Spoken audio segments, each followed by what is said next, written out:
tópico fundamental é, se eu tenho, né, a membrana, ela tem lipídio, né, os íons vão estar hidratados, eles não vão conseguir, então, atravessar essa membrana. Então, para isso, eu vou ter que ter a presença de canais, que são estruturas proteicas. Então, aqui é a condição, aqui o íon, né, então o íon aqui está hidratado, estou representando aqui como se fosse um íon sódio, tá? Então, ele é hidratado aqui, ele não atravessa, tá? Aqui ele está bloqueado, né? Mas aqui eu tenho uma proteína transmembrana que tem, né, uma propriedade por causa da sua sequência de aminoácidos que permite com que o sódio se aproxime e atravesse. Né?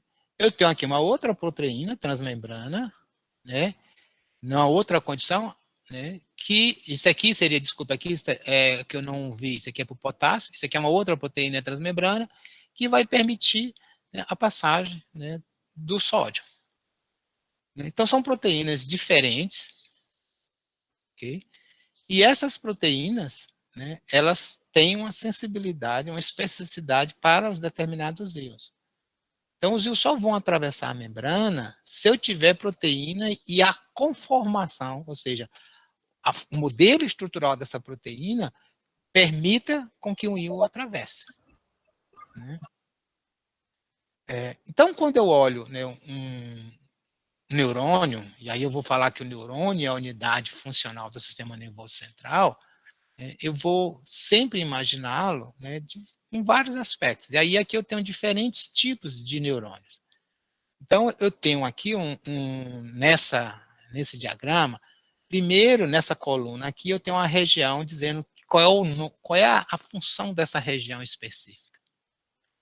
E aqui eu tenho um neurônio modelo, né, que eu tenho o corpo da célula, né, o corpo neuronal, que é a área de integração. Aqui eu tenho os dendritos, que é a área de entrada ou de recepção da informação. Eu tenho o axônio, que é a área de condução do sinal neural, e eu tenho as terminações axonais, que são as terminações sinápticas, que são as áreas de saída. Então, eu tenho diversos tipos de neurônio. Eu tenho um neurônio sensorial, eu tenho um modelo de neurônio motor, né? Eu tenho um neurônio aqui de interação, né? Um outro neurônio de interação e de projeção. Eu tenho aqui uma célula endócrina, né? O seu neurônio fazendo a sinapse com a célula endócrina. Eu tenho diversidades, né? E essa diversidade, é claro, né, vai dar funcionalidade específica para cada neurônio. Aqui, né, além de eu ter, né, essa característica de ter diferentes tipos de neurônios, a gente tem as projeções. Então, imaginem, por exemplo, aqui eu tenho um neurônio no córtex motor, lá no córtex, ele se projeta, se eu colocar aqui uma substância lá, essa substância ela vai se propagar pelo axônio, vai ser transmitida pela, né, a sinapse, vai ser detectada por esse outro neurônio que está no tronco cerebral, lá na região da ponte, e esse neurônio ele vai aqui entrar para dentro do cerebelo e vai fazer sinapse no cerebelo. Então, se eu fizer um corte aqui, fizer um estudo histológico, eu vou encontrar essas regiões escuras aqui, são as regiões marcadas, né, por um processo, né, imunohistoquímico, da substância que eu encaminhei, que eu apliquei aqui. Então, eu aplico a substância aqui no córtex e vou encontrá-la lá na ponte, lá no núcleo pontino. E também vou encontrar nos neurônios do córtex cerebelar.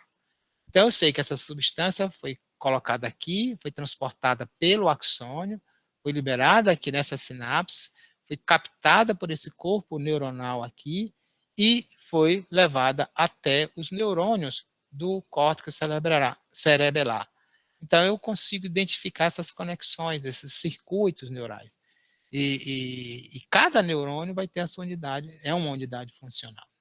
Né? E aí os neurônios eles são, né, bastante complexos, né, em termos de composição estrutural. Aqui a gente tem, né, microfotografias, né, diferentes regiões.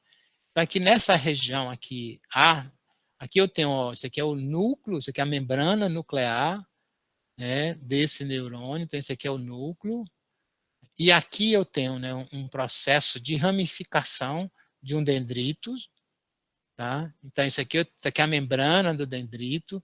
Essa membrana ela é muito rica, né, em mitocôndria. Né? Também, aqui outra mitocôndria. Ou seja, se eu tenho muita mitocôndria, significa que essa célula tem muita atividade. Aqui já é a membrana nuclear. Esse aqui é a membrana nuclear. Esse aqui é o citoplasma da célula, muito também presença de mitocôndria. Né? Aqui eu já tenho outras regiões. Né? Aqui também é uma membrana nuclear. Veja a riqueza aqui de mitocôndria aqui nessas células, mostra que ela tem muita atividade. Aqui eu já tenho uma outra região do próprio citoplasma. Aqui vocês verem que eu tenho muitas vesículas, né? Então essas vesículas estão presentes aqui e elas podem, né, se propagar, né, serem transportadas, né, pelo axônio. Dentro, né, da célula, né, neuronal, a gente vê claramente que eu tenho duas coisas. Olha, aqui eu tenho um prolongamento, esse prolongamento aqui é o prolongamento que vai formar isso aqui, né, que são aqui as árvores dendríticas, e esse outro grande prolongamento aqui, que é o axônio.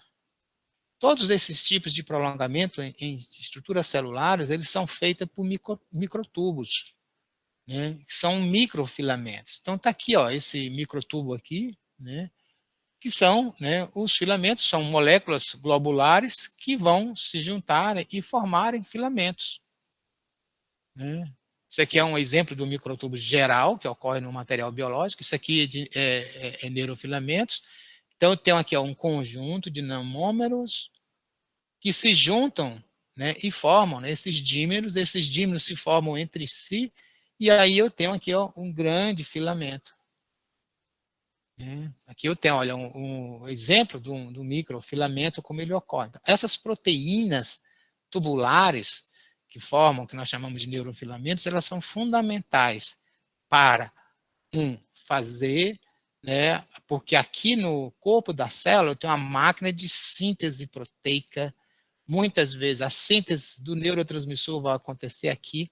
Aqui eu vou ter máquina de produção energética, aqui nessa região, e isso vai ter que ser transportado tanto aqui pelo axônio, como também na arborização dendríticas.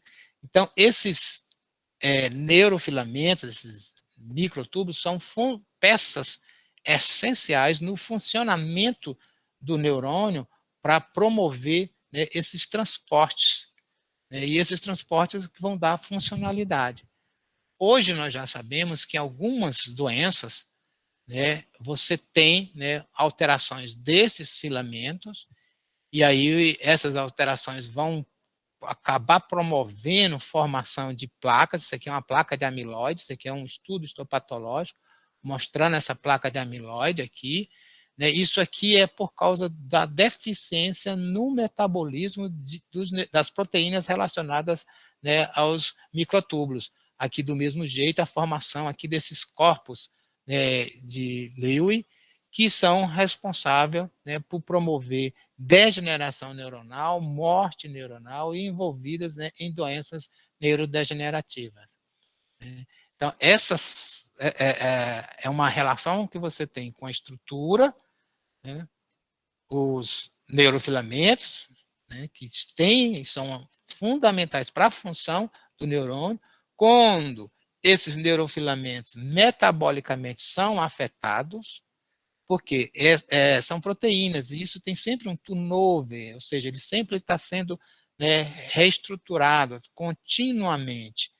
Né, e às vezes esse processo metabólico está deficiente e provoca acúmulo dos seus metabólitos e promove isso, né? Placa de amiloides, corpos de Lewis e etc. Mas, em termos funcionais, o que é que nós vamos estudar no nosso neurônio? Né? Então, a gente vai ver várias propriedades especiais de um neurônio, né? Que é a propriedade de excitabilidade, ou seja, a capacidade de gerar um potencial de ação, a propriedade de condução. Esse potencial de ação não só ele vai ser gerado, mas ele vai ser conduzido no axônio, né?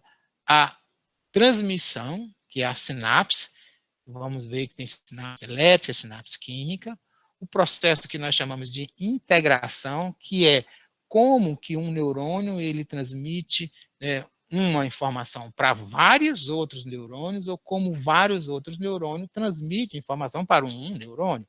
Esse processo de convergência e divergência, como isso ocorre, etc. E, por último, né, a plasticidade, que é a capacidade do neurônio, embora a gente vai dizer que o neurônio no adulto ele não tem, né, tanta, né, capacidade de, né, por exemplo, de regenerar, mas ele tem a capacidade de gerar novos botões sinápticos, de formar novas sinapses e mudar a estrutura, né, da membrana pré e pós-sináptica. Como assim? Olha, eu posso, por exemplo, né, ter a capacidade de aumentar o número de proteínas transmembranas que é um receptor para um neurotransmissor específico. Com isso, se eu faço isso, eu posso transformar aquela sinapse numa sinapse mais excitatória ou mais inibitória. Vai depender todo de várias situações. Uma questão importante, né, que nós vamos ver é o seguinte: na nossa aula de hoje, a gente vai ver basicamente essas duas partes aqui só, estabilidade e condução. Na aula de amanhã, a gente vai ver aqui transmissão, integração e plasticidade. Então, vamos para o primeiro ponto, primeiro conceito fundamentais, que é o potencial de membrana. Nós vimos que a célula, então, ela é uma bateria porque ela tem carga acumulada internamente. Então, nós vamos ver como é que ocorrem os movimentos dos fluidos, cargas, o equilíbrio eletroquímico, a permeabilidade, a condutância, né, e os canais, né, iônicos. São todas as questões fundamentais para a gente entender. Dos movimentos dos fluidos na membrana, eu posso ter, né, um movimento, né, de difusão simples ou difusão com potencial elétrico, né, e o transporte ativo. Né?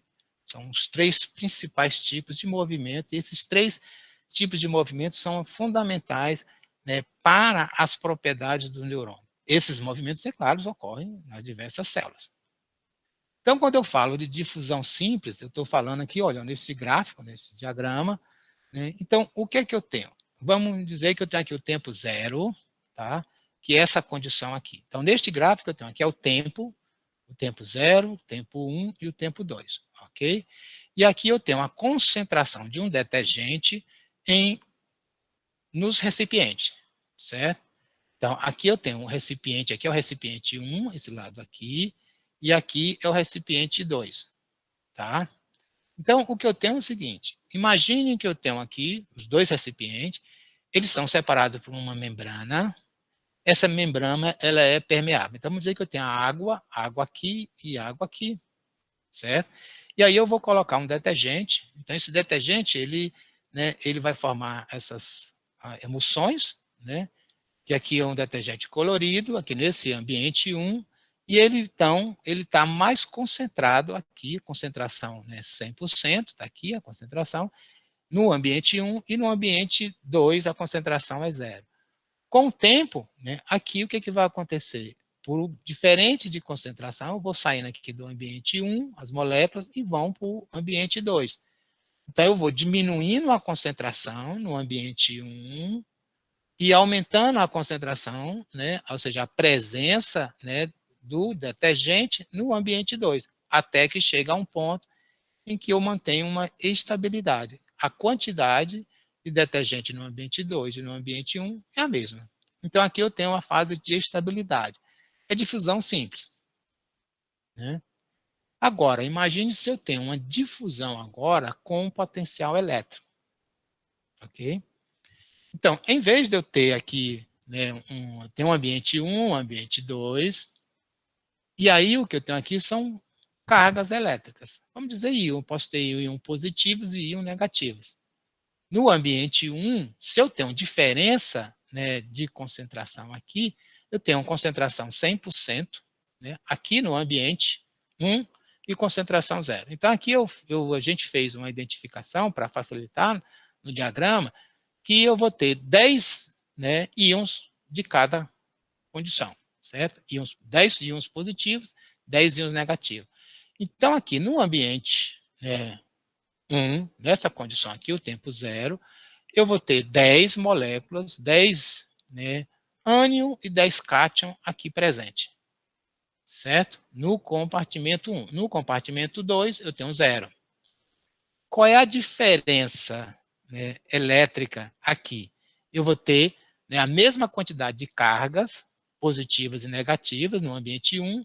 Então, no ambiente 1, né, o potencial elétrico é zero no ambiente 1. No ambiente 2, eu não tenho cargas elétricas, o potencial também é zero.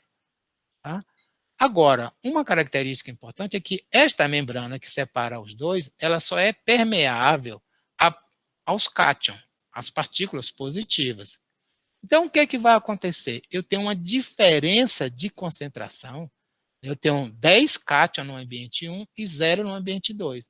Então, com o tempo, por diferença de concentração, os cátions vão sair do ambiente, né, 1 e vão para o ambiente 2. Então, a quantidade de cátion no ambiente 1 diminui. Então, aqui diminuiu, né, passaram 2. Então, de 10 passou para 8, ok? E a quantidade de cátion no ambiente 2, que era 0, passou agora para 2, ok? Só que, o que aconteceu? No ambiente 1, eu tinha 10 cátion e 10 ânion. Então, eu tinha a carga elétrica, a diferença elétrica, 0. Mas agora eu vou ter mais cargas negativas do que cargas positivas. Então, o que é que vai acontecer? Eu vou, né, ficar com cargas aumentar cargas negativas no ambiente 1. E no ambiente 2 não tem cargas negativas, só tem cargas positivas, então eu aumentei o número de cargas positivas. Então, eu aumentei, né, o potencial elétrico no ambiente 2 positivamente e no ambiente 1 negativamente. Com o tempo, né, depois aqui, vamos dizer que foi o tempo 1, aqui é o tempo 5, vai ter uma estabilização. Veja que no exemplo de difusão passiva, né, a quantidade de detergente no componente 1 e componente 2, eles se juntam e se mantêm estáveis, iguais. Só que aqui eu estou passando cargas, né, positivas do ambiente 1 para o ambiente 2, né, nesse sentido, mas na hora que eu faço isso, eu estou gerando no ambiente 1 um aumento de cargas negativas. Esse aumento de cargas negativas promove uma atração de cargas positivas do ambiente 2 para o ambiente 1. Então, eu tenho agora, né, duas forças. Qual é a força da difusão simples, por gradiente de concentração, e a outra um gradiente elétrico, que é no sentido inverso. Por isso que não há uma igualdade de elementos, de substância, né, no caso de cátion, no ambiente 1 com o ambiente 2, certo? E isso faz que tanto o ambiente 1 como o ambiente 2 vá ter, né, um potencial elétrico. E esse potencial elétrico aqui é o potencial de equilíbrio do ambiente 1 e do ambiente 2, ok? Sendo que no ambiente 1 vai ser negativo, né, e no ambiente 2 vai ser, né, positivo. Ok? Então, aí eu já tenho duas forças, não só uma força passiva, agora eu tenho uma diferença de gradiente elétrico. Então, imagine agora, vamos fazer uma... Professor, o senhor pode repetir esse terceiro quadro, porque eu não entendi muito bem.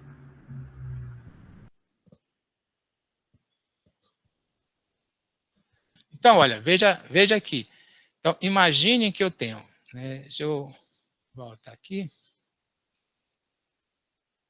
Então, eu tenho essa condição aqui, ó, eu tenho um compartimento 1, compartimento 2, tá?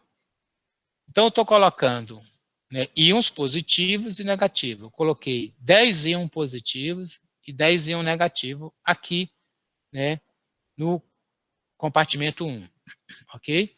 No compartimento 2 não tem nada, tem uma membrana que separa os dois. Só que essa membrana, ela só permite passar íons positivos, tá? É a característica da membrana específica, tá? Então, o que é que vai acontecer? No primeiro momento, né, vai haver passagem, né, a tendência tanto dos íons positivos e dos íons negativos é passar do ambiente 1, do compartimento 1 para o compartimento 2. Só que o íon negativo, ele está bloqueado, né? Por quê? Porque a membrana não permite a passagem de íons negativos, certo? Mas o íon positivo, ele pode passar facilmente. Então, o que é que vai acontecer com o íon positivo? Ele vai passar para cá. Então, veja, aqui ele passou 2 moléculas, né? 2 íons, 2 cátions vieram para cá. Se ele veio para cá, o que acontece, né, com a concentração aqui? Diminuiu. O que acontece agora com a diferença, né, elétrica? Se eu botar um pome de atividade aqui, eu vou ver que no compartimento 1 agora, eu vou ter uma carga elétrica negativa maior do que cargas positivas. No compartimento 2, eu vou ter maior carga positiva, porque eu não tenho carga negativa lá dentro. Tá? Olha, com o tempo, né, o que vai acontecer? Vai saindo, vou diminuindo o número de cátions no compartimento 1 e vai, né, aumentando o número de cátions no compartimento 2.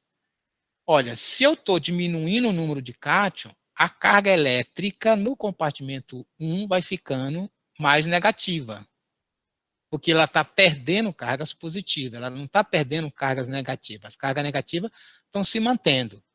Olha, se o compartimento 1 agora tem cargas negativas, ela vai atrair, né, as cargas positivas para lá. Né? Então, o que é que vai acontecer? Você vai chegar a um momento em que eu tenho movimentos de cargas positivas do compartimento 1 para o compartimento 2, mas eu tenho um movimento, né, inverso, né, que é a atração elétrica do compartimento 1, porque tem muitas cargas negativas atraem cargas positivas. Então, eu vou ter uma diferença entre essas duas forças. Eu vou ter uma força do compartimento 1 para o compartimento 2, que é uma força de gradiente de concentração, e esse movimento vai fazer com que haja aumento de cargas elétricas negativas no compartimento 1, que vai gerar agora um outro movimento contrário, até isso se estabilizar. Quando isso se estabiliza, é nessa condição aqui. Essa estabilização vai fazer, né, vai chegar num ponto em que a quantidade de cátions no compartimento 1, ela é grande, maior do que no compartimento 2. Por que ela é maior? Porque eu tenho a diferença de concentração. Se fosse só diferença de concentração atuando, ia ser iguais. O número de cátions no compartimento 1 e no compartimento 2 iam se igualar, iam se estabilizar. Agora, não ficou igual, porque eu tenho uma outra força, que é o gradiente elétrico, porque no compartimento 1 agora, eu tenho uma presença, né, de cargas, né, negativas. Ficou claro? Ficou sim, muito obrigada. Ok. Então, como é que esses, né, esses íons eles podem ser transportados? Eles podem ser transportados, né, de duas formas, né, fazer um transporte ativo, aqui é um exemplo de um transporte ativo, ou pelos canais. Né? Então, vejamos esse tipo de transporte. Né? Então, aqui eu tenho um transporte, né, exemplo de transporte ativo. Então, aqui eu tenho uma bomba que eu chamo bomba de sódio, potássio, ou uma bomba de cálcio. Isso aqui é uma bomba de sódio e potássio. Então, eu tenho uma molécula transmembrana. Essa molécula transmembrana, o que ela faz? Ela vai, né, aqui é o extracelular, aqui é o intracelular. Né? Aqui é desculpa, aqui é o intracelular e aqui é o extracelular, certo? Então, eu posso, né, pegar aqui, né, moléculas de potássio que estão no extracelular, se liga aqui a proteína, moléculas de sódio que estão no intracelular, que é o extracelular, o intracelular. Aí, a partir da presença de ATP, então eu vou utilizar um fosfato, então eu estou desfosforalizando o ATP, então transformo o ATP em ADP, essa molécula muda a sua conformação e faz com que o potássio venha para o intracelular e o sódio vá para o extracelular. Aqui é uma bomba, né, de cálcio, né, em que eu tenha, né, aqui o cálcio no intracelular, né, e passo para o extracelular. Semelhante, né, aqui essa troca, só que aqui eu tenho um cálcio e hidrogênio. Né. Eu tenho, né, outros tipos de transportes, né, que são transporte, né, o tipo que nós chamamos de cotransporte. Aqui é simplesmente uma troca. Aqui é um transportador que troca sem precisar, não precisa, né, de ATP. Né. aqui é um cotransporte. Quando eu tenho um cotransporte, é porque o sentido, né, do fluxo dos íons são os mesmos. Então, aqui eu tenho um potássio, né, e cloro. Aqui eu tenho um potássio, sódio e cloro. Então, esses cotransportadores, né, eles estão presentes, né, em diversas células, algumas células endócrinas, algumas células do tubo digestório, tal, etc. E os canais iônicos? Na verdade, os canais iônicos, né, eles têm essas propriedades que vão... é que eles têm essa capacidade de tanto de reconhecer como selecionar um íon específico. Isso vai fazer com que eu vá poder dizer que existe um canal, né, de sódio, um canal de potássio, né, um canal de cálcio, um canal de magnésio, né, um canal de cloro, certo? Então, tem essa possibilidade. A outra é que os canais eles mudam, né, de estado, pode ser aberto ou fechado. E né, essa mudança de estado, ela depende de um estímulo, né, específico. Quem é esse estímulo? Pode ser um estímulo mecânico, pode ser um estímulo químico, pode ser a voltagem da membrana, tá? Pode ser, né, um estímulo térmico, né? E é claro que a função desses canais vai ser conduzir os íons através da membrana celular. E a dinâmica desses canais, elas também são diferentes. Eu tenho canais, por exemplo, a boa parte deles, dos canais iônicos, o fluxo de íon é muito grande, né? O fluxo de íon do extracelular, ou do intracelular, ou do intracelular para o extracelular, fica em torno de 100 milhões de íons por segundo, né, aproximadamente. E aí, como é que a gente estuda esses canais e entende esses canais? Então, imagine aqui, eu tenho um exemplo dos experimentos, né, que a gente chama, né, de PET clamp, né, que é para estudar, né, o fluxo de íon e o fluxo de corrente. Então, imagine isso aqui, a membrana de uma célula do neurônio. Eu tenho aqui uma micropipeta. Essa micropipeta eu coloco aqui, né, a presença, então estou aqui aumentando. Então, coloquei aqui essa micropipeta e eu faço uma pequena, né, sucção. Ao fazer essa pequena sucção, posso, né, provocar duas coisas, né? Uma, que está aqui desse lado. Então, o que eu fiz? Aqui eu peguei essa micropipeta, ela tem, né, o diâmetro dela interna de aproximadamente 1 micro. Né? Então, o que ocorre? Então, isso vai, né, gerar com que eu possa, né, através de técnicas, né, de lesão aqui da membrana, né, pegar só um pedacinho da membrana, está aqui, membranas, e com um único canal. Quando eu faço esse tipo, né, de ação, eu vou poder, né, determinar o fluxo do intra, que é de dentro da pipeta, para o exterior. Por outro lado, eu posso pegar, fazer isso aqui e ter o canal, né, aqui lateral. Né? Então, esse canal que ficou aqui desse lado, eu vou, então, lesar aqui a membrana e depois fazer a junção. E aí, veja que eu tenho aqui nessa situação, e aqui eu consigo detectar, né, o fluxo do exterior para o interior. Né? Então, isso é importante ser feito para você depender qual é o fluxo que você quer entender. Essa técnica, que é chamada de PET clamp, né, que ela foi desenvolvida, né, por esse pesquisador na década de 70, né, ele ganhou o prêmio Nobel por isso e também pelos estudos de canais de cálcio. Né, o Evin Nair, ele teve inclusive aqui em Natal, né, no início do século, né, no lançamento, né, do Instituto Internacional de Neurociência, né, ele teve um tempo aqui. E aqui o que a gente vê é exatamente isso. Olha, eu fiz aqui essa questão, então aqui eu tenho só um canal e eu consigo estudar, né, a variação de corrente. Então a corrente aqui está em picoamperes, é uma variação muito baixa, pequena, né, aqui ela ficou, ativou, ficou ativou, não.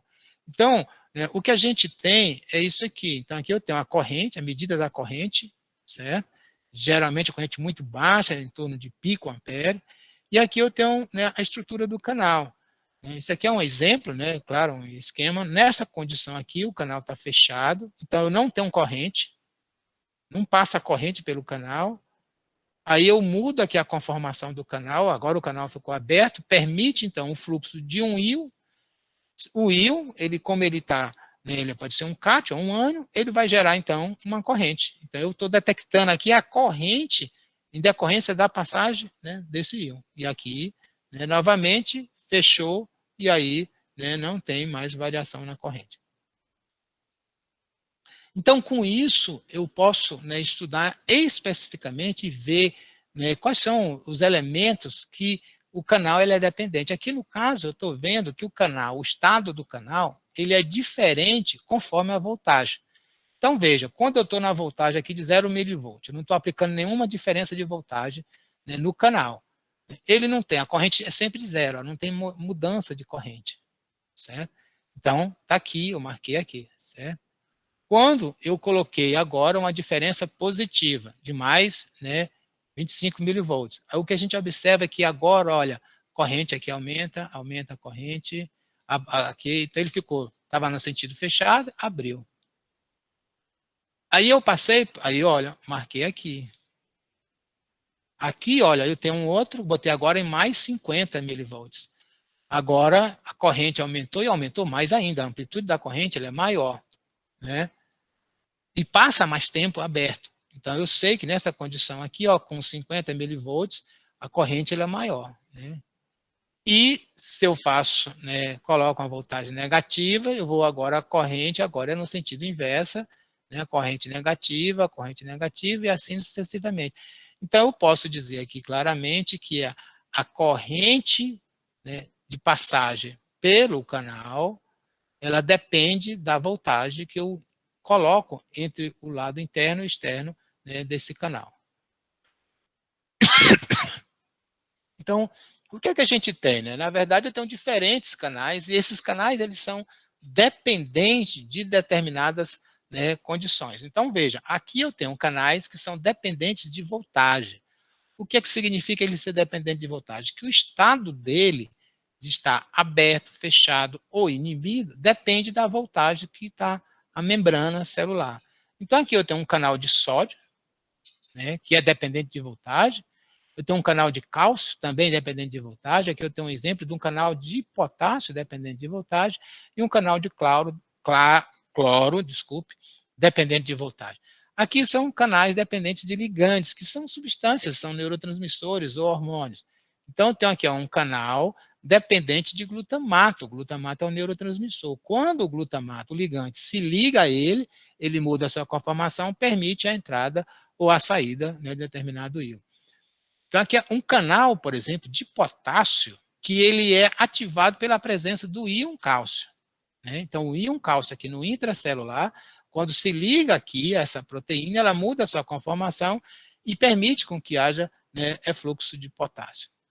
Aqui eu tenho um canal que ele é ativado, né, aqui, por exemplo, por uma proteína G, né, ou pelo um ATP, por exemplo. Né, se fez ativação aqui, mudou o canal, né, pode ser gerar um influxo de sódio ou um efluxo, né, de potássio. E os estudos de canais, né, que a gente está representando, né, as diferenças, né, então imaginem que eu tenho, né, a variação de canais, neste gráfico aqui, o que é que eu tenho? Eu tenho um canal que, eu tenho vários canais, né, se eu somar isso aqui tudo, eu vejo exatamente isso aqui, ó, o canal está aqui, fazendo isso. Então, se eu gerei aqui fiz uma diferença de potencial, eu abro esse canal nessa situação, que isso aqui seria um canal de sódio, e aqui seria, né, um tipo de um canal de potássio. Então, o que a gente vê aqui? O canal de sódio, ele abre e se fecha logo. O canal de potássio, né, ele se abre e se mantém enquanto eu mantenho o estímulo, né? Isso tudo está exatamente, né, nesse diagrama aqui, ó. O canal de sódio, ele se comporta dessa seguinte forma. Na condição de repouso, a membrana ela é menos negativa, né? Ele está fechado.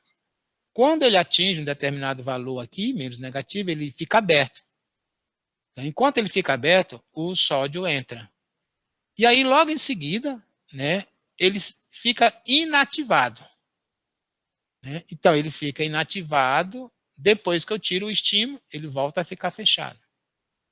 Já o canal de potássio, enquanto ele está em repouso, esse canal de potássio, que é dependente de voltagem, ele está fechado.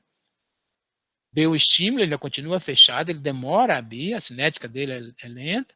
Aí ele abriu, enquanto o estímulo fica, ele fica aberto. Aí saiu o estímulo, ele fica fechado. Então, veja, são cinéticas diferentes né, de mudança de estado, aberto, fechado, sendo que no caso do cálcio, ou do sódio, eu tenho o estado fechado, em repouso, aberto, quando ele recebe o estímulo, e logo em seguida ele fica inativado. O potássio, ele é esse potássio, esse canal de potássio, dependente de voltagem, né, ele está fechado, em repouso, quando eu dou estímulo, ele abre, né, lentamente, e se mantém aberto enquanto o estímulo se mantém. Então, isso aqui seria, né, típico, né, do que a gente viu lá, né, ou seja, o canal, né, ele vai abrir e fechar, e o fluxo, né, de corrente, se positiva ou negativa, vai depender, né, da voltagem aplicada e, é claro, né, da qual íon está se deslocando. Se eu estou vendo, né, um influxo ou efluxo de cátion. Aqui, no caso, nesta condição aqui, é que se eu tivesse, por exemplo, uma entrada de cargas positivas e aqui, né, entrada de cargas negativas ou saída de cargas positivas. Então, o estado do canal, como é que ele pode ter? Ele pode estar aberto, né, ou fechado, certo? Isso, tem a estrutura dele, então isso aqui seria uma estrutura que ele estaria aberta, que ele estaria fechado, ou ele pode ser bloqueado, né, inativado, né, por uma partícula. Então, por exemplo, o canal de potássio, dependendo de voltagem, ele está nesta condição ou nesta condição. O de sódio, ele pode estar nesta condição, ou pode estar aberto, né, ou pode estar inativado. Né? E aí ele pode, né, se ligar, né, ele pode ser ativado ou mudar sua conformação conforme, né, um ligante, né, aqui ó, o ligante se ligou, pode ser um neurotransmissor, um hormônio, né, e aí ele muda a conformação. Pode ser, por exemplo, pelo processo de fosforilação, que ele está fechado, fosforilou aqui, ele abriu. Pode ser pela mudança da voltagem, né? Então, eu investi a voltagem aqui, o canal aqui estava fechado, aqui ele ficou aberto. Ou pode ser, inclusive, por uma força mecânica sobre a membrana celular. Essa força mecânica, né, estirou, mudou a conformação da proteína, agora ela estava fechada, agora ela está aberta. Então, aqui, por exemplo, é para a gente exemplificar o estado do canal de sódio. Né? Então, numa condição de repouso, ele está fechado. Quando ele recebe um estímulo, uma despolarização, né, ele é ativado, então ele abre, tá? Mas logo em seguida, né, ele é bloqueado. Então, a cinética dele, a cinética rápida, ele bloqueia e fica fechado novamente. Então, isso aqui são um esquema, né, de estrutura proteica, elas são semelhantes, mas não são iguais. Né? Isso aqui é a sequência, isso aqui é a membrana, aqui é o extra e aqui é o intracelular. Então, aqui são alças extracelulares e intracelulares, aqui do canal de sódio, né, do canal de cálcio, né, do canal de potássio. Né?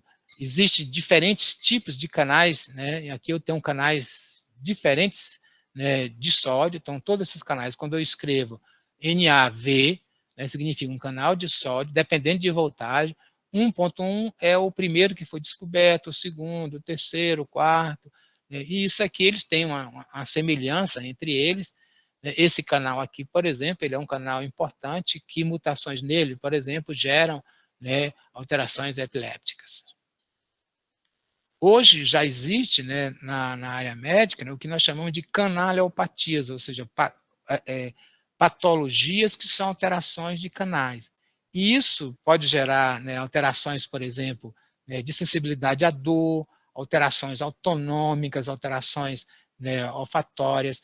Então, a gente sabe que tem algumas pessoas que nascem, né, e não têm a capacidade de detectar o olfato, o cheiro. Porque, na verdade, ela deixa de produzir nas proteínas, na membrana, né, canais que são importantes para a detecção, né, do olfato. Às vezes, a gente tem alterações autonômicas que podem gerar, por exemplo, né, alterações, né, de arritmias cardíacas, né, alterações, por exemplo, nos terminais sensoriais para dor, porque eu não tenho um canal que responde, né, ao estímulo doloroso, né, e aí eu não tenho, né, ativação desse receptor para dor. Às vezes, alterações no canais geram, por exemplo, uma hiperatividade elétrica. Existe, né, uma doença, uma epilepsia, que é a epilepsia infantil, que é a epilepsia de Dravet, né, que é uma epilepsia muito grave, né, nenhum problema, e logo em seguida começa a desenvolver, né, crises convulsivas de difíceis tratamento, e que, se não tiver alguns tratamentos específicos, podem, inclusive, chegar, né, a falecer. E isso é em decorrência de uma mutação num tipo, né, específico de canal de sódio dependente de voltagem. Então, aqui é só o exemplo que eu tenho canais diferentes, né? Então, isso aqui é respondendo diferente. Então, isso aqui é uma resposta como um canal responde, numa condição controle. Então, isso aqui é um canal de sódio, certo? E aí, quando eu trato, né, essa célula com toxina de escorpião, o que aconteceu com o canal de sódio? Olha, a amplitude dele aqui é menor. E o que é que vai acontecer com o potencial de ação, no caso? Então, veja, o potencial de membrana era aqui, né, despolarizou no sentido do controle, né, com a toxina de escorpião. Eu tenho aqui, ó, o potencial de ação, se despolariza, e passa muito tempo despolarizado. Então, isso vai fazer com que eu tenha, né, alterações neurológicas no paciente em decorrência da toxina, né, de escorpião, porque ela vai, né, interferir na cinética, né, do canal de sódio.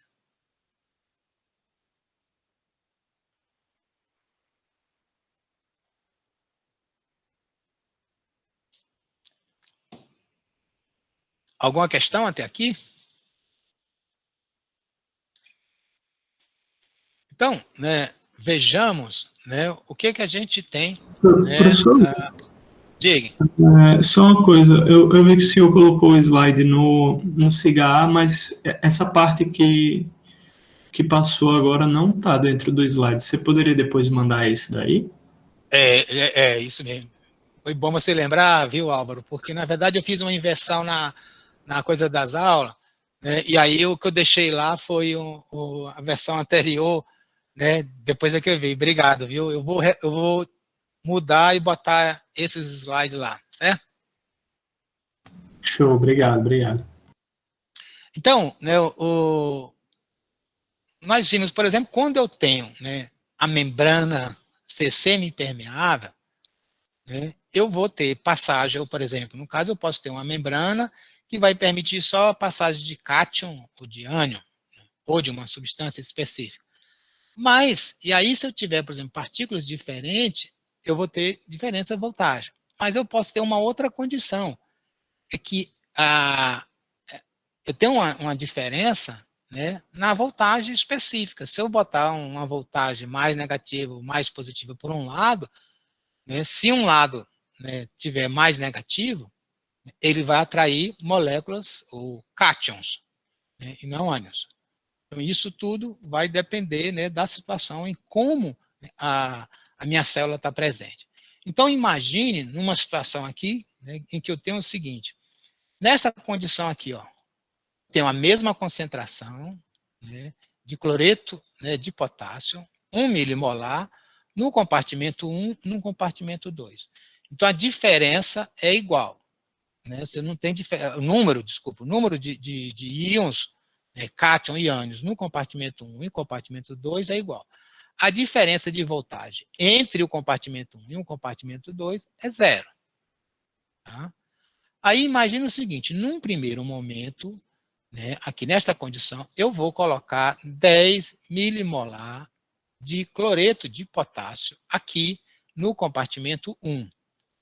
Esta membrana aqui, ela permite somente o fluxo de potássio.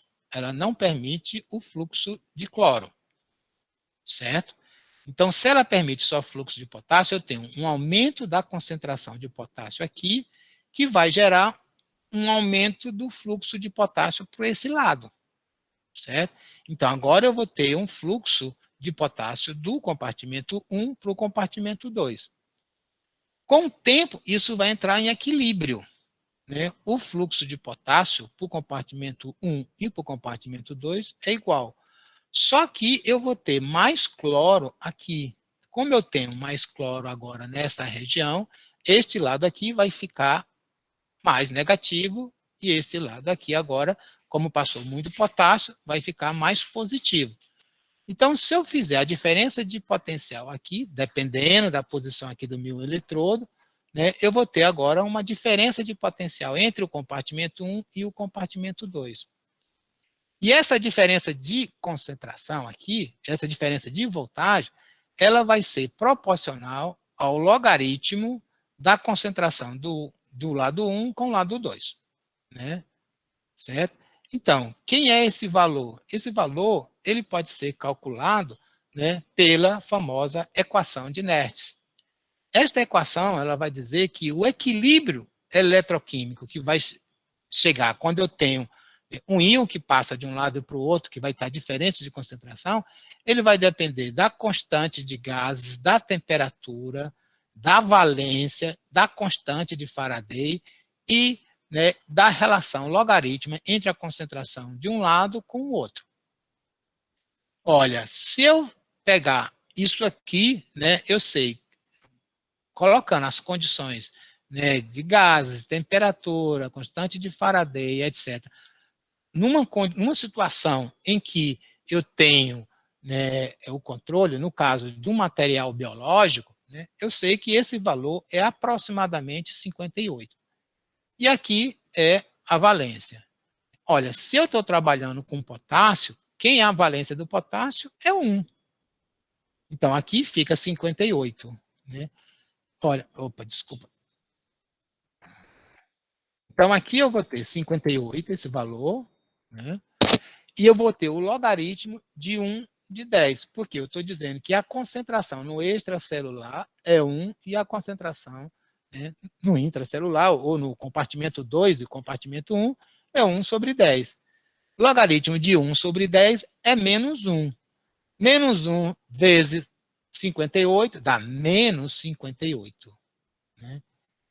Certo? Então, eu consigo identificar. Quando eu vou olhar, né, a questão, né, de uma célula, eu vou ver exatamente isso. Né? Porque eu vou considerar minha célula como uma bateria. E eu sei que as diferenças de concentração no intracelular e no extracelular é isso aqui. Então, aqui eu tenho, olha, primeiro, as diferenças num neurônio de lula, que é o molusco, tá? Aqui é o neurônio de um mamífero, ok? Então, eu sei que no neurônio de lula eu tenho um 400 para 20, certo? É mais ou menos, né, uma diferença grande. Né? Aqui no intracelular tem mais potássio, o sódio eu tenho mais no extracelular, o cloreto eu tenho mais no extracelular, e o cálcio eu tenho muito, muito, muito mais no extracelular. E aqui eu tenho semelhante, né, no caso dos neurônios do mamífero. Então, quando eu vou fazer o cálculo da diferença de voltagem de equilíbrio, eu sei que é menos 58, o log, a diferença do meio extracelular do potássio pelo intracelular, do sódio, né, do cloro, poderia incluir o cálcio, etc.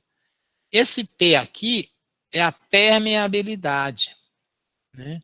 A gente sabe que em condições de repouso, a permeabilidade ao íon sódio, ao íon cloro, ela é muito baixa, ela é quase zero. Se ela é quase zero, esses termos aqui, eles se tornam, né, zero. Se eles se tornam zero, o potencial de membrana vai depender basicamente só da concentração do potássio, né, no intracelular e no extracelular. Então, essa distribuição, né, dos íons aqui, das cargas elétricas, elas vão acontecer principalmente aqui, ó, é na face externa e na face interna da membrana. Não é exatamente, né, no meio extracelular ou no meio intracelular, certo? É importante a gente perceber isso. No meio extracelular, longe da célula, a quantidade de cargas vão estar iguais. No intracelular também, agora, colado da membrana é que eu vou ter um acúmulo de cargas, né, no meio extracelular de cargas positivas e no meio intracelular de cargas negativas. Então, olha, se tudo isso aqui, eu vou dizer que o meu potencial de membrana ele é aproximadamente menos 58, se a diferença for essa. Claro que a diferença não é exatamente essa aqui, a gente vai ver, né, por cada célula vai ter uma diferença específica. E esse potencial de membrana, se eu tiver vendo a diferença entre, eu estou aqui com uma célula, né, e estou com um eletrodo dentro e outro eletrodo fora, e estou medindo a diferença de potencial. Né? Se eu mudo a concentração, olha, aqui é a concentração do potássio no extracelular. Aqui, 3,5. O potencial de membrana é um pouco mais negativo do que 60. Eu passei o potencial de membrana, eu aumentei a concentração de potássio para 10 milimolar, o potencial ficou menos negativo, eu passei agora, aumentei a concentração de potássio no extracelular, ele ficou menos negativo, né? Eu aumentei agora para 50 miligramas, né? O potencial de membrana foi para menos 40, eu aumentei agora a concentração para 200 miligramas, então veja, agora o potencial foi, né, para menos 20, e assim sucessivamente. Então, o potencial de membrana varia conforme eu vario a concentração de potássio no extracelular. Ok? Então, professor, você pode repetir a permeabilidade dos íons? Tá. Por favor. Tá. Então, assim, os íons eles vão ter que passarem por um canal, certo?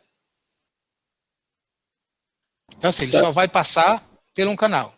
Então, assim, o que é que vai determinar a possibilidade de um canal, de um íon passar? É o canal daquele íon, porque o canal ele é específico para o íon, ele é seletivo para aquele íon, certo? Então, é o estado que esse canal está. Né? Então, em condições de repouso, ou seja, a célula estando em repouso, eu tenho canais iônicos aberto, em estado aberto para o potássio. Então, em condições de repouso, a permeabilidade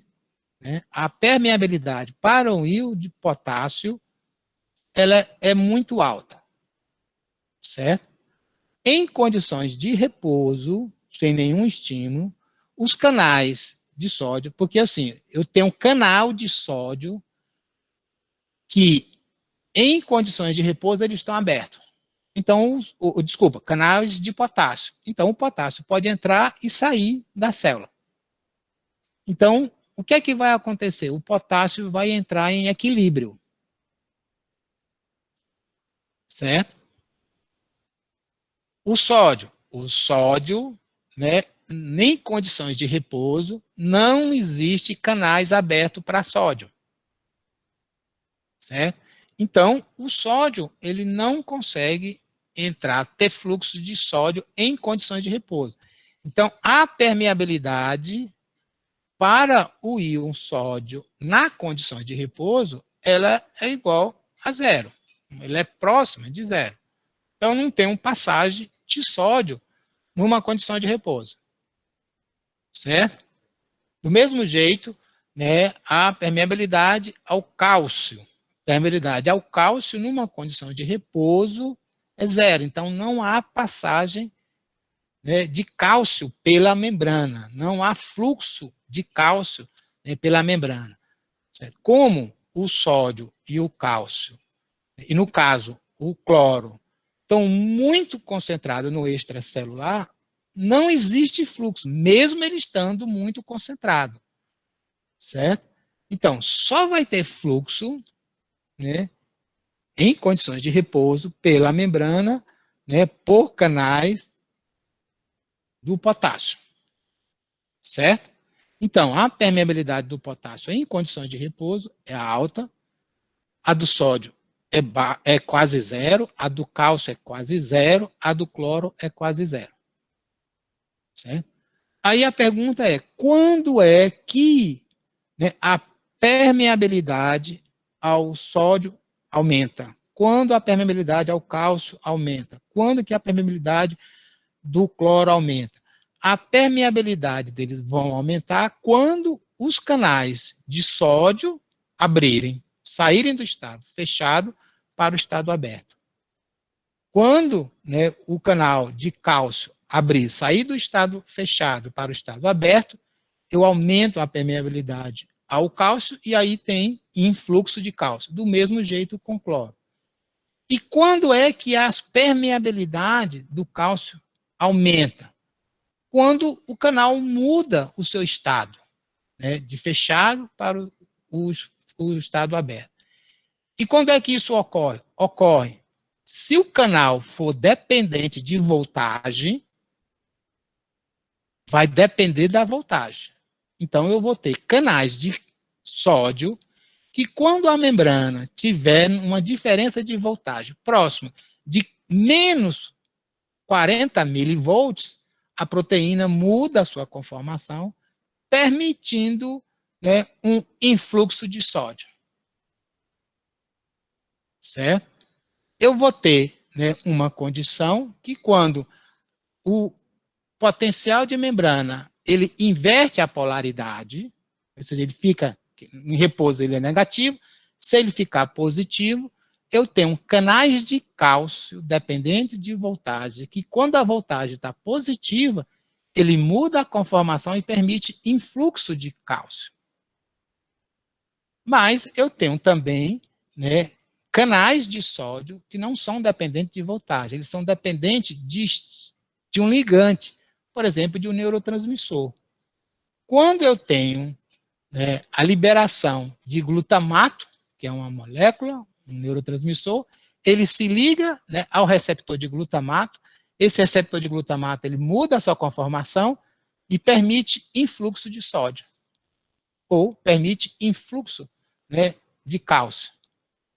Já, por exemplo, se eu tenho um canal de GABA, GABA é um outro neurotransmissor, quando ele se liga ao GABA, ele muda a conformação do canal, da molécula, aumenta a permeabilidade, então, ao cloro, e aí entra cloro. Certo? Então, veja, a permeabilidade, ela vai depender do estado, né, de canais iônicos. Né? E aí, esse estado vai depender da presença ou ausência de estímulo.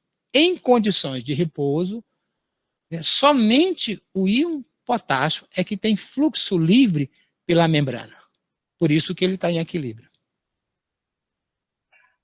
Professor? Chegue. Com relação à diferença de potencial, o potencial de membrana que a gente mede, ele é tomando como referência o meio intracelular ou é o meio extracelular mesmo? O zero, a base? Não, aí depende do que você vai usar nos seus eletrodos, né? Se você inverter o seu eletrodo, você inverte a sua polaridade, certo? O que você vai sempre mostrar é o seguinte, olha, eu vou fazer uma referência, né, em que eu vou configurar que no intracelular eu tenho mais cargas negativas. Na verdade, quando eu vou olhar as concentrações, né, o que é que eu vejo? Né, é porque eu tenho, né, na membrana, na parte extracelular da membrana, uma grande concentração de sódio, né, cálcio, né, e aí o cloro, a concentração é baixa, mas a concentração de cálcio e sódio é muito alta no extracelular, né, mesmo quando você compara com a concentração de potássio.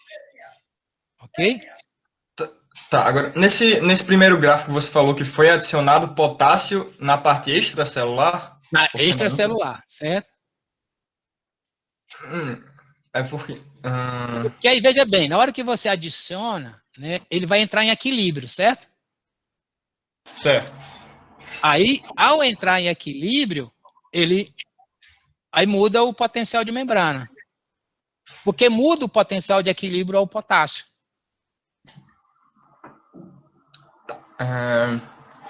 Como a gente está começando de a gente está começando o potencial negativo, então a gente está tomando... Como o de dentro é mais negativo, certo? Certo. O intracelular? Isso. Por que que a célula... Imagina assim, eu tenho aqui a célula, certo? Eu estou no início zero da célula. Vamos dizer que a gente está iniciando uma célula. Né? Aqui é o extra e aqui é o intra, tá bom?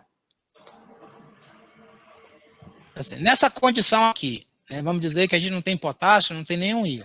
A célula, ela tem alguma coisa aqui dentro específica que atrai algumas cargas? Tem, ela tem as proteínas, então a célula, né, naturalmente, ela já é negativa, certo? Certo. Então, o que é que eu vou ter? Se eu botar potássio aqui, para onde é que o potássio tende a ir? Para cá.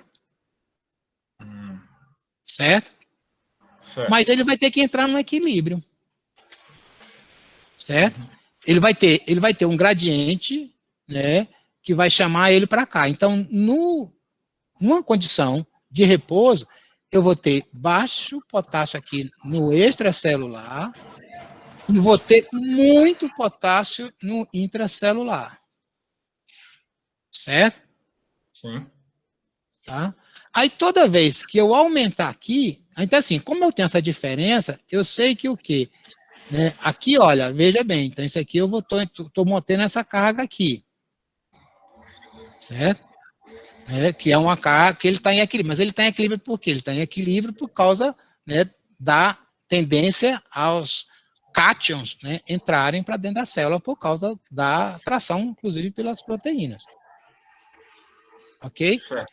Então, o que ocorre? Se eu aumentar cargas negativas aqui, né, no caso o potássio, Positivo, ele vai certo? ter que entrar num novo equilíbrio. Certo?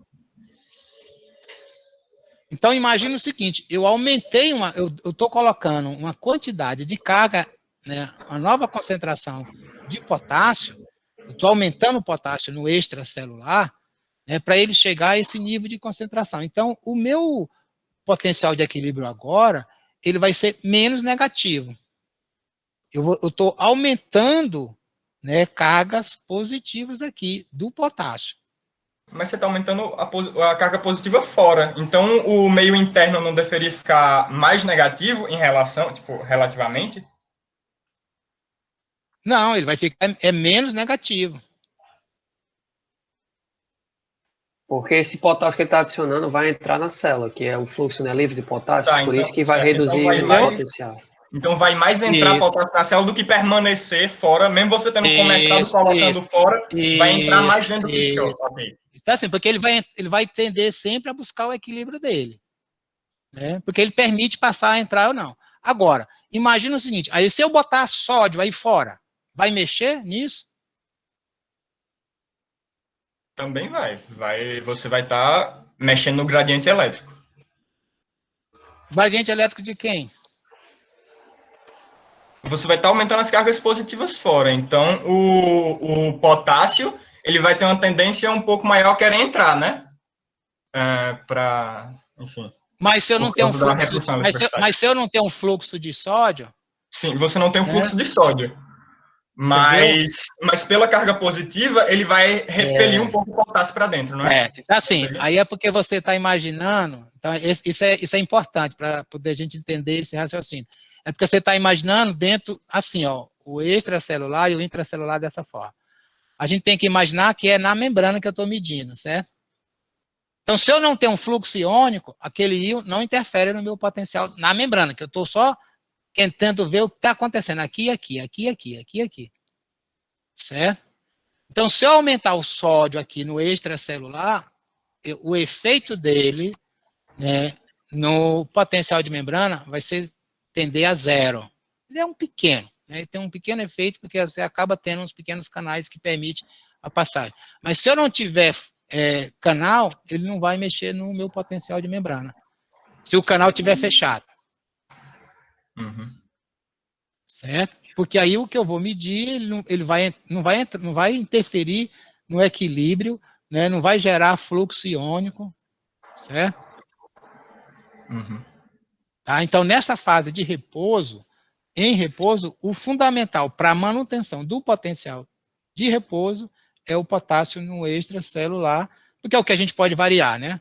O potencial dentro da célula, a gente não vai poder pegar uma pipeta e botar lá dentro, forçado dentro da célula.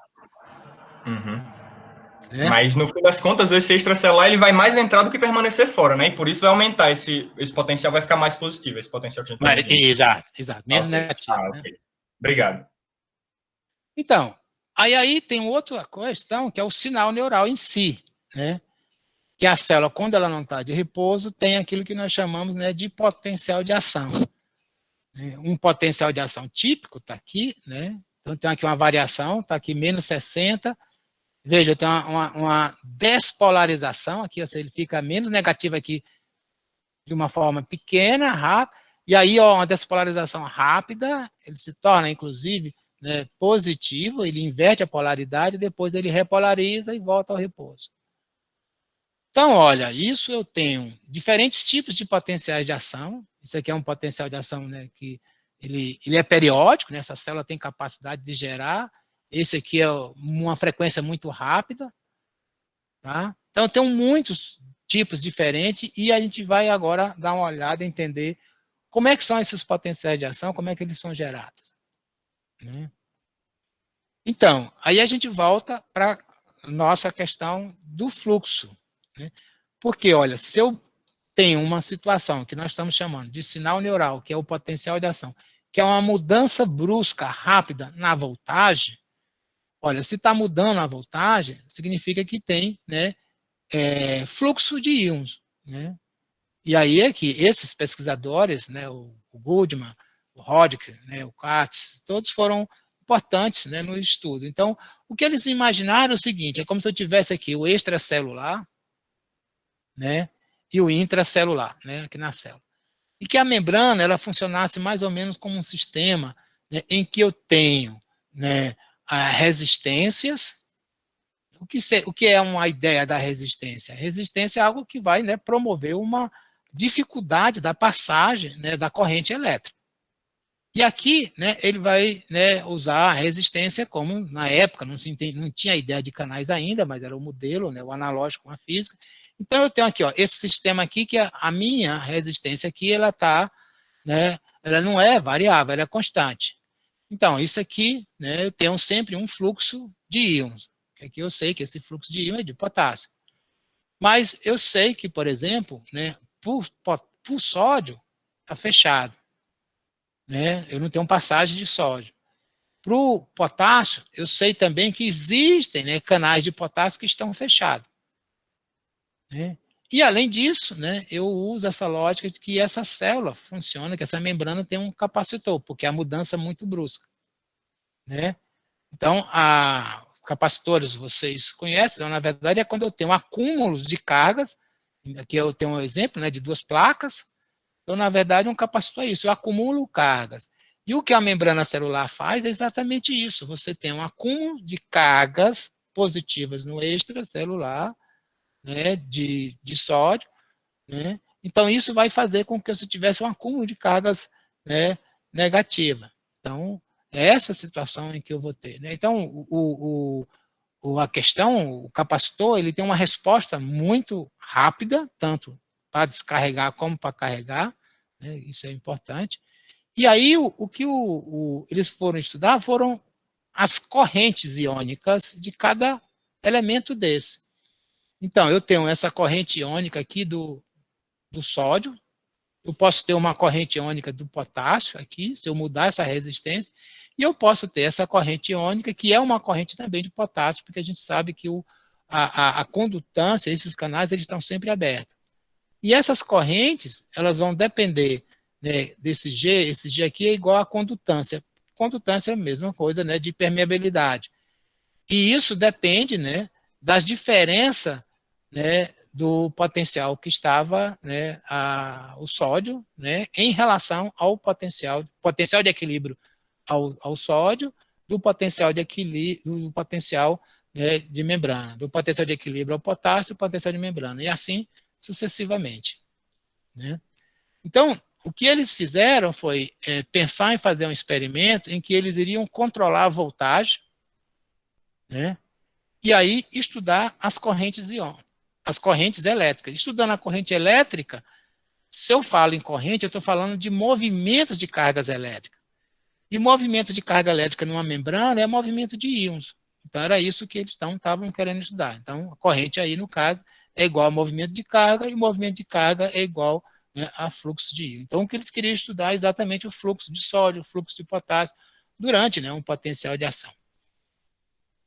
E aí, isso tudo aconteceu nos anos 40, né, inclusive, o início desse experimento foi durante a Segunda Guerra Mundial, que eles tiveram, né, a descoberta do axônio gigante de Lula. A Lula está aqui representando, ela tem um conjunto de neurônio, e esse neurônio aqui, ele gera aqui um axônio que sai dessa região, ele vem para cá, tá? Então, esse axônio, ele é formado da seguinte forma, ele tem um grande axônio gigante central, com os pequenos outros axônios aqui ao redor.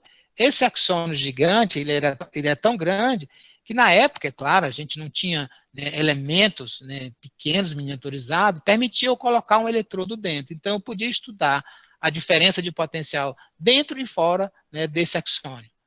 Né?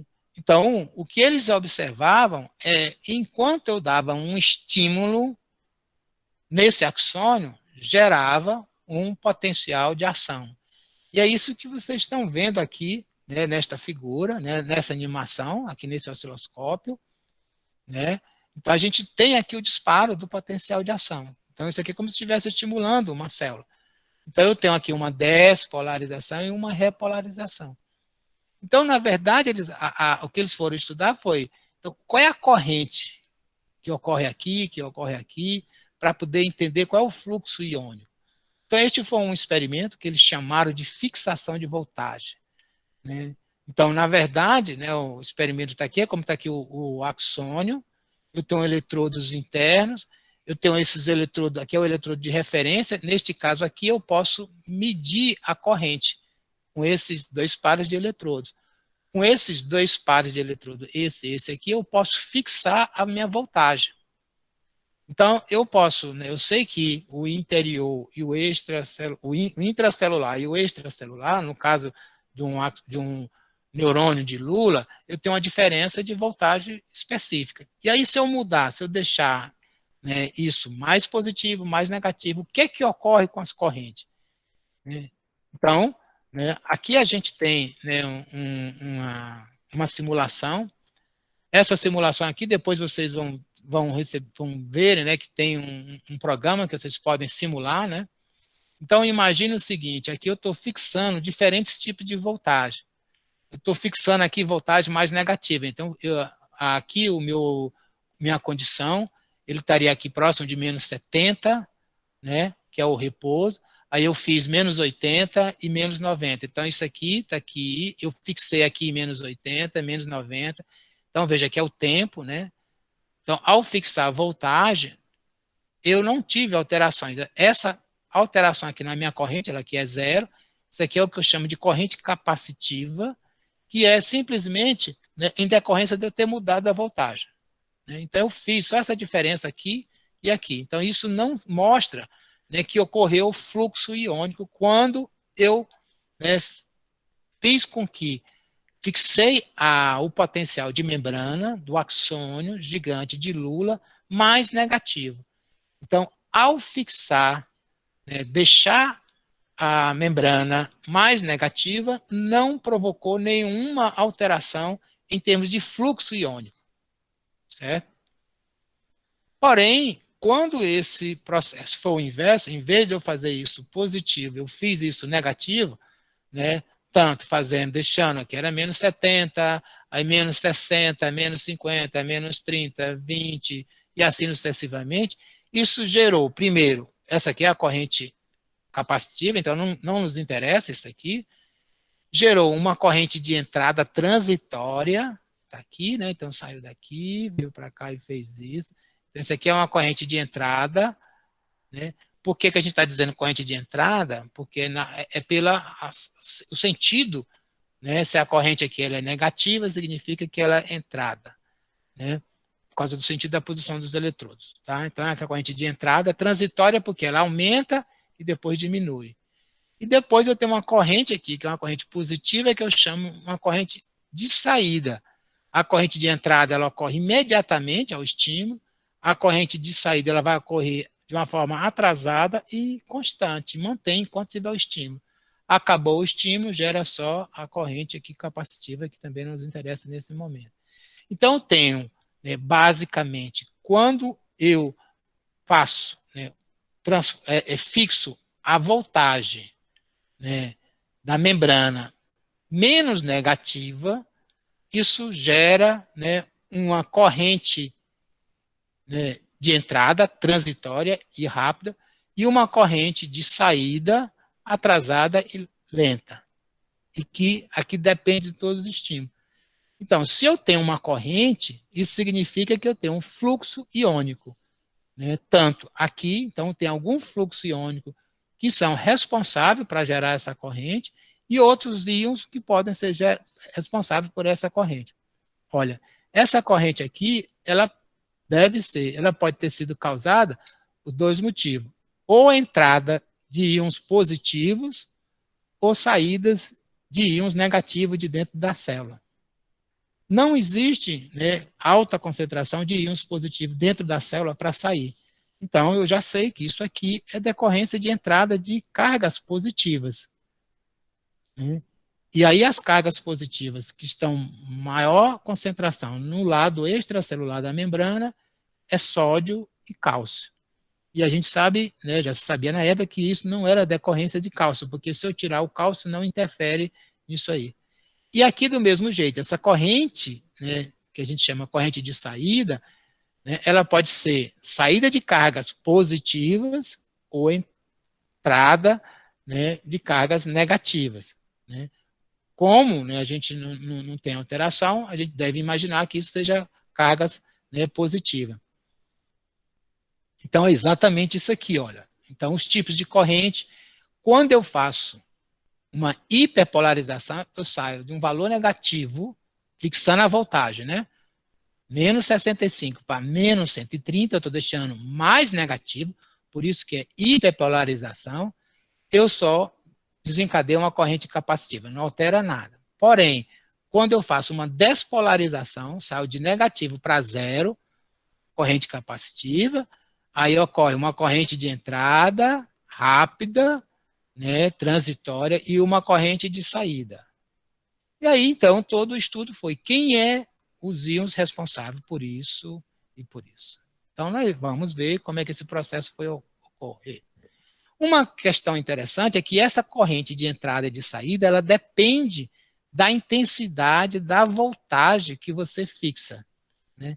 Então, se você faz uma fixação de baixa voltagem, aqui menos 26, você só tem quase que exclusivamente uma pequena corrente de entrada. Se você aumenta, né, aqui para zero, você tem tanto corrente de entrada como corrente de saída.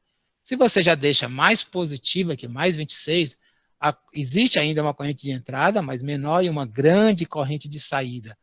Se você faz uma fixa voltagem positivo, mais 52, o que é que ocorre? Não tem mais corrente de entrada, só tem corrente de saída.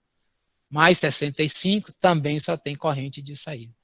Então, a gente já pode dizer, olha, como eu sei que existem canais dependentes de voltagem, nesta voltagem aqui, né, quando eu fixei nessa voltagem, eu devo ter ativado os canais, né, dependentes de voltagem que promove influxo de cargas positivas.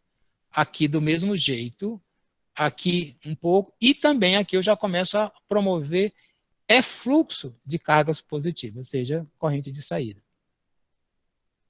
Então, está aqui as duas correntes. Então, na verdade, assim, como é que eu posso? Quem é responsável por isso? Quem é responsável, né, por isso aqui? Então, os estudos no século passado foi tudo para investigar isso.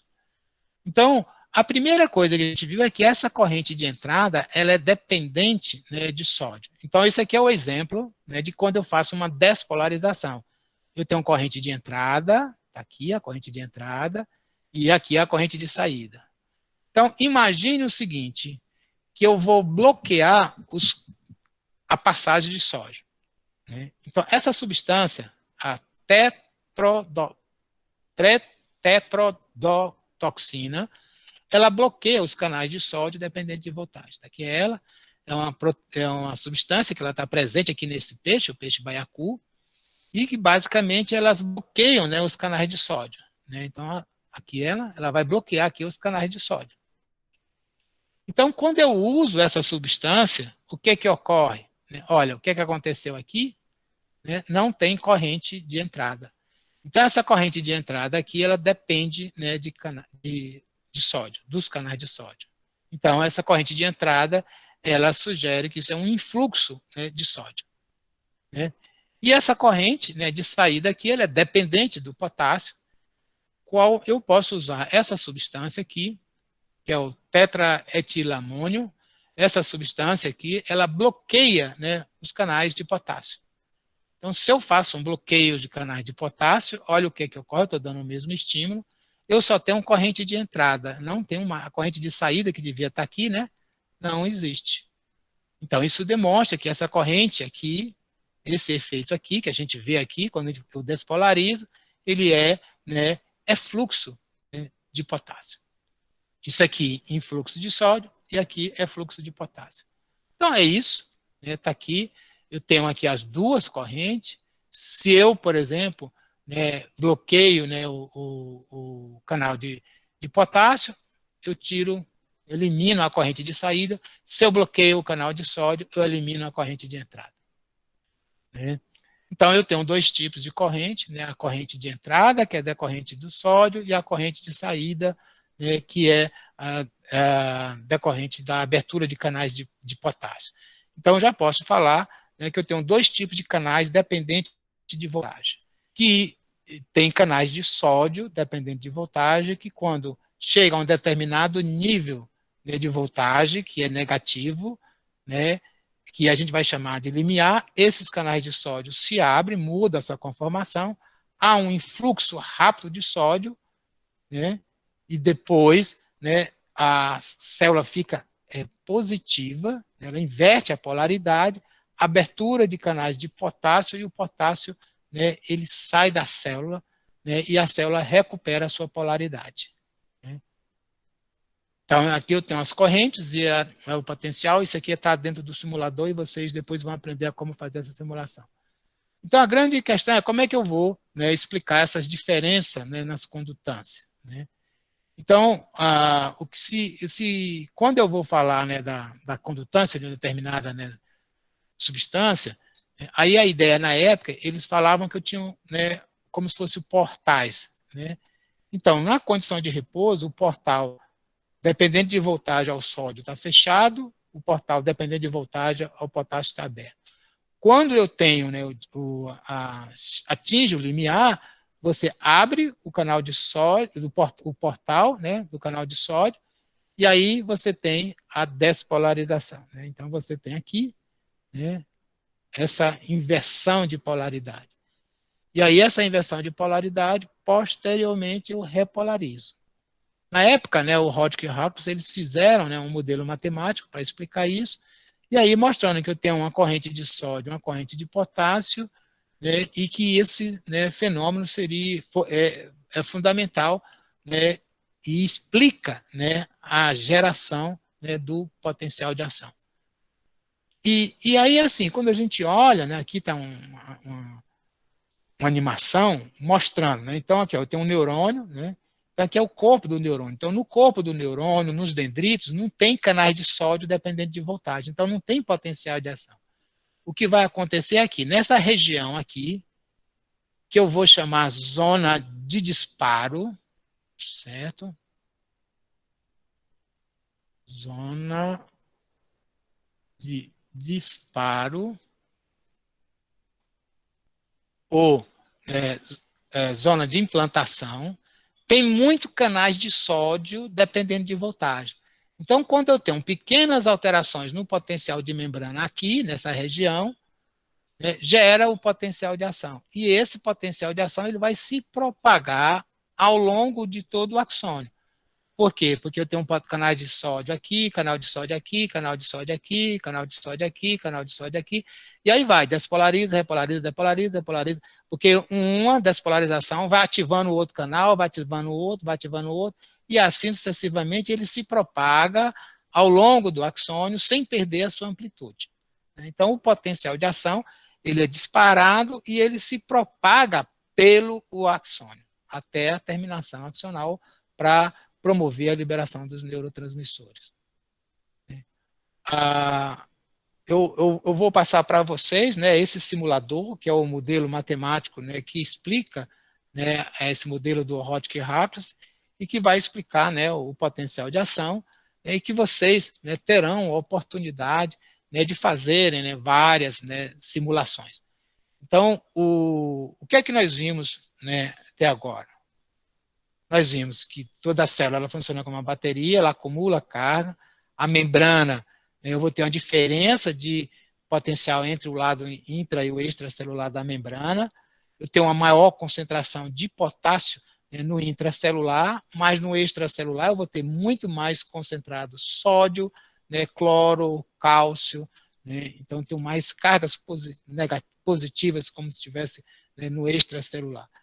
E aí, né, a célula tem, então, esse potencial de membrana, toda a célula tem esse potencial de membrana, mas algumas células específicas, como os neurônios, as células musculares, né, tem também canais especiais, que são canais, né, de sódio dependente de voltagem. Então, quando uma célula tem canais de sódio dependente de voltagem, ela tem a possibilidade de desenvolver, né, potencial de ação. E se na membrana dessa célula, no caso da célula muscular, ou no caso do neurônio, no axônio, ele tem, né, a questão, os canais de sódio dependendo de voltagem, em sequência, esse potencial de ação ele se propaga ao longo da membrana celular. No neurônio se propaga no axônio. Na célula muscular ele vai se propagar na própria membrana celular. Na célula muscular estriada esquelética ele vai se propagar inclusive pelos túbulos T, porque nos túbulos T vão ter canais de sódio dependendo de voltagem. Quando, né, o potencial de membrana chega aqui, nessa região, né, aí é que ele vai chegar aqui na sinapse e vai gerar a liberação, né, de neurotransmissores. E a liberação de neurotransmissores vai ser por ativação de uns canais específicos de cálcio que são dependentes de voltagem. Então, até agora nós vimos isso, nós vimos como é que a célula mantém esse potencial de membrana, como é que a célula, né, gera, né, o potencial de ação, e amanhã nós vamos ver como é que essa célula, né, ela vai liberar esses neurotransmissores, né, ou seja, nós vamos, né, estudar a parte, né, da sinapse, e também como é que são os circuitos neurais, como é que estão organizadas nessas sinapses dentro do sistema nervoso central, né, os pequenos e os grandes circuitos, ver as sinapses inibitórias e excitatórias, tá, e etc. Né. Então, vamos, né, eu vou ficar por aqui, né, nesse diapositivo, né, e aí eu fico à disposição para pergunta, questões, comentários, e amanhã a gente retorna, mas eu estou à disposição para a gente tirar dúvidas e o que vocês, né, quiserem, comentar. Professor, eu Diga. achava, eu pensava que a bomba de sal de potássio tinha alguma atuação em relação a manter essa diferença de potencial. Tem ou não? Tem. Aí é o seguinte, ela tem dois momentos. No repouso, a atuação dela é pequena, certo? Então, assim, numa célula comum, né, a participação da bomba de potássio é muito pequena. Mas num axônio, ou no neurônio, numa célula muscular, que sempre está acontecendo potencial de membrana, ela é fundamental. Certo? Por quê? Porque na hora que eu tenho um potencial de membrana, um potencial de ação, desculpe, na hora que eu tenho um potencial de ação, entra sódio, né? Abre o sódio, abre a comporta, né, muda a conformação, o sódio entra, a célula inverte a polaridade, né, o sódio, o canal fica fechado, inativado. Depois ela repolariza, o canal está fechado. E aí não tem, né, como sair, né, o sódio de dentro da célula. E a célula ainda jogou um monte de potássio para fora. Aí ela precisa recuperar. Então, você está vendo aqui nesse potencial de membrana, né, que a célula, inclusive, depois que ela hiperpolariza, ela fica hiperpolarizada, né? Essa curvinha aqui que faz isso, né? Então, essa hiperpolarização aqui, nessa fase aqui, a bomba de sódio e potássio, ela é fundamental, ela fica hiperativa. Se a gente bloqueia a bomba de sódio e potássio, né, quando a célula volta à polaridade, essa curvinha ela fica assim longa, entendeu? Demora muito mais a voltar. Então, a bomba de sódio e potássio é fundamental para isso aqui. Estou entendendo. Mas aí, para uma célula que não tem potencial de ação, a ação dela vai ser pouca, entendeu? Ah, entendi. Obrigado, professor. Professor, por que uma célula que não tem potencial de ação precisaria da bomba de sódio e potássio? Porque aí eu vou ter abertura de canais de sódio que não são dependentes de voltagem. Imagina, por exemplo, na hora que você vai olhar o seu intestino, eu vou pegar e ter que tirar, né, sódio do tubo digestivo para dentro da célula, para depois pegar isso, né, a célula que está lá dividindo, né, o tubo digestivo com a parte extracelular. Eu preciso captar sódio, né? Então, eu capto o sódio e ponho o sódio dentro da célula, né, o cotransporte. Aí eu vou ter que ter, né, uma bomba para tirar e botar ele lá para o meio extracelular. No rim, né, eu vou ter que ter o controle, né, da quantidade de sódio no meu extracelular, né, inclusive o sódio circulando. E lá eu vou ter bombas de sódio e potássio, bombas de sódio e potássio que vão ser fundamentais para controlar a concentração do sódio e do potássio, né, no meio extracelular. Certo? Certo. Obrigado, professor. Do mesmo jeito, eu vou ter bomba de próton, né? A gente chama bomba de próton porque são bombas de hidrogênio. Né? Porque o hidrogênio, quando ele é positivo, né, é como se ele tivesse só um próton, ele perdesse o elétron. Né? Então, a gente fala, né, chama de bomba de próton. Então, para produzir ácido clorídrico, eu preciso estar pegando, né, o hidrogênio positivo e tirando de dentro da célula, jogando para o extracelular, né, para formar, né, com cloro, né, o ácido clorídrico no estômago.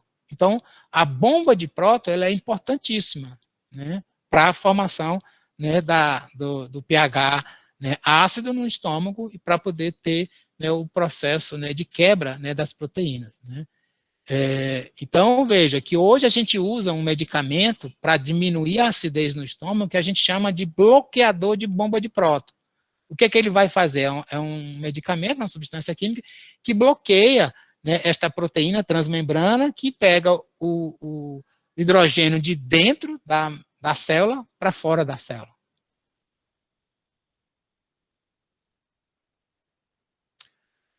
Mais alguma pergunta?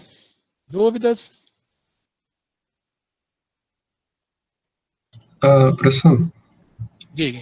no caso aqui o canal iônico está aberto, a gente está falando de equilíbrio eletroquímico.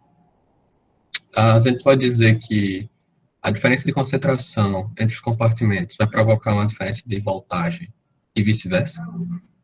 Isso. Imagine que, por exemplo, se eu tivesse, né, hipoteticamente, uma célula que eu não tenho proteína e eu tenho só potássio, né, no meio extracelular. Aí eu não ia ter diferença de concentração, porque aí o potássio passava pela membrana, tá? Ia ficar igual. Ia ficar a concentração no extracelular e no intracelular seria a mesma. Certo? Sim. Mas aí eu tenho uma força elétrica de dentro da célula que puxa mais potássio.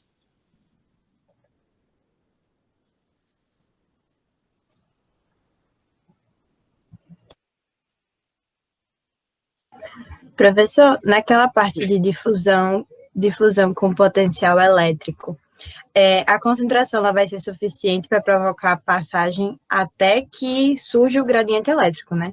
Enquanto não surge, a passagem é feita só pelo gradiente, não é isso?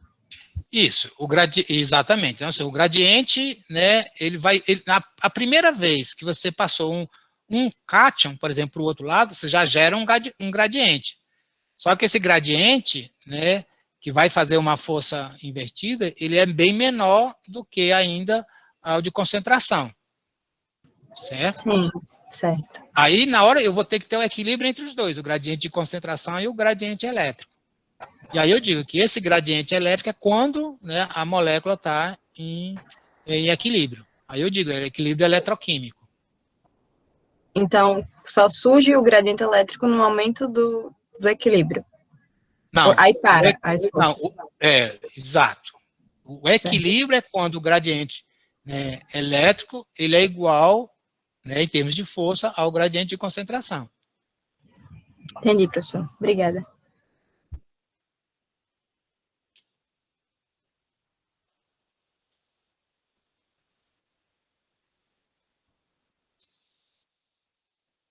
Mais alguma coisa? Então, turma, amanhã, né, 8h30, certo? A gente usa, né, o mesmo link, né, do Meet que a gente usou hoje, certo? Ok, professor. Ok, professor. Então, até amanhã, 8h30. Tchau, tchau. Tchau, boa tarde. Até mais, professor. Bom dia.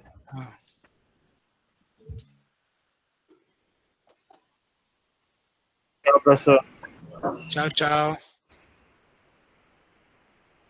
Professor, teve um colega da gente que a energia lá da casa dele caiu, o Henrique.